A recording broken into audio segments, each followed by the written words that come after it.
Dementia, an uncurable disease. It takes over the mind and steals your memories. So what happens when an individual is diagnosed with dementia? Are medical professionals trained to assist these patients and their caregivers? Not always. But why is this the case? It could be because of a lack of comprehensive training, but also some doctors are reluctant to give a terminal diagnosis for which there is no cure and limited treatment. This is according to Dr. Aaron E. Stevens, a geriatrician at Massachusetts General Hospital, quoted in the Boston Globe. Every shift that I work as a nurse, I work with dementia patients. Registered nurse and police officer Shannon Sell talks about her work with dementia patients and her training in dementia care. So when I was first studying to be a registered nurse, dementia and the education of dementia is not what it is today. We had touched upon dementia patients. We actually went into a nursing home and worked in a dementia unit. At that time, they were just pretty much, to be honest with you, treated like regular patients, but they were usually kept in locked facilities, a locked wing where they were safe and they weren't able to wander off, because with dementia, a lot of those patients do wander. According to caregiver.org, about 15.7 million adult family caregivers care for someone who has Alzheimer's disease or another disease relating to dementia. Jocelyn and her sister started caregiving for her father who has dementia. My dad started with hallucinations. So the hallucinations were pretty regular in the house. He would see the kids sitting at the kitchen table. He believed that there were people standing at the coffee maker, making coffee. No really auditory, just visual hallucinations. They never really talked to him, but he just always saw things that weren't there. And so we would have to really, do a lot of instruction, like, Dad, go over and see if you can touch them. See if you can talk to them. See if you can, we would try and talk him out of seeing what he thought he saw. His memory was still fairly clear, but he was just visually seeing things that weren't really there.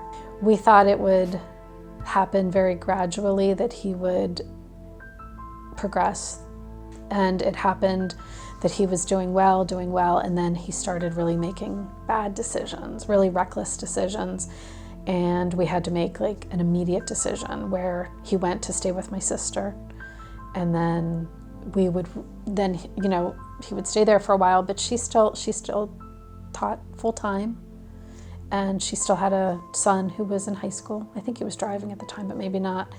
And then, so he stayed there for a while, and then he came to stay with me for a while out in Hershey. So it was out of his community, so he no longer could go to his church.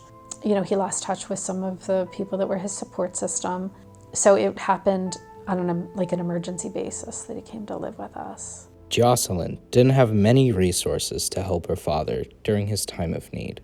However, in the professional medical world, things are still the same case. Officer Sell didn't have much training or resources to help her patients living with dementia as well.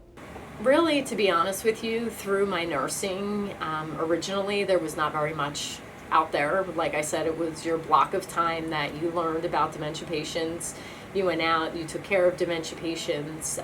Again, I was fortunate. Before I was a nurse, I worked as a nurse's aide in a nursing home where I spent many, many years. A lot of those patients, again, being dementia patients, I learned very early on how to work with them, and it was more the hands-on skills.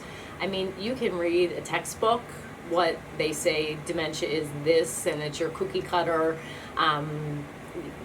way of what a patient should look like. They don't look like that.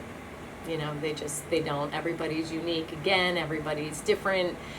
Different things set them off, and it's time and knowing, okay, you can get the same goal, but there's times where you might have to back off from that goal.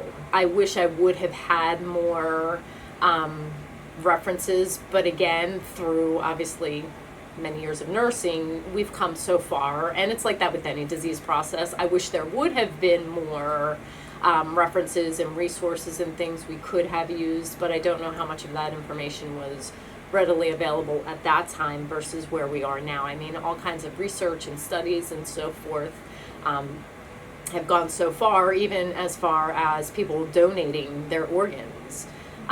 We've had dementia patients whose family has wanted to donate their brains, so it could be studied, because again, it's a pretty ugly disease as the disease progresses. In some cases, people living with dementia are placed into nursing facilities for professional care under the suggestion of doctors. There hasn't been anything that's happened that has led us to believe that he's not well supervised and he's getting his medication regularly. He's really well entertained. He loves the people there. You know, when we go and we visit him, he is very social. He's very engaging with the staff and the other residents. We can always do better, we can always find more, and there's always going to be something we can do better. And the more we study the disease, the more we study dementia, the more we're going to be able to help our loved ones or the patients we're taking care of with that disease.